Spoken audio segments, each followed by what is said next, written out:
সেই অধিকারটা বজায় থাকবে কিনা তার নির্বাচন।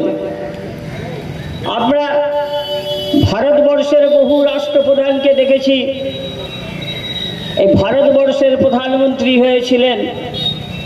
আমাদের মনে পড়ে যায় ইন্দিরা গান্ধীর কথা, আমাদের মনে পড়ে যায় জওহরলাল নেহরুজির কথা, আমাদের মনে পড়ে যায় মনমোহন সিংজির কথা।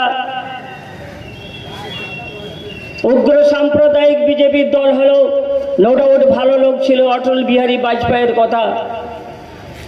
কিন্তু আমরা এটা কোন ভারতবর্ষের রাষ্ট্রপ্রধানকে দেখছি, যে ভারতবর্ষের রাষ্ট্রপ্রধান ভারতবর্ষের মানুষের কথা চিন্তা না করে মুখেই স্লোগান দেয় সবকা সাথ সবকা বিকাশ, কিন্তু ভারতবর্ষের একটি ধর্মীয় মেরুকরণের স্টিম রোলার চালিয়ে ভারতবর্ষের গণতন্ত্র নষ্ট করছে, ভারতবর্ষের ধর্ম নিরপেক্ষতা নষ্ট করছে।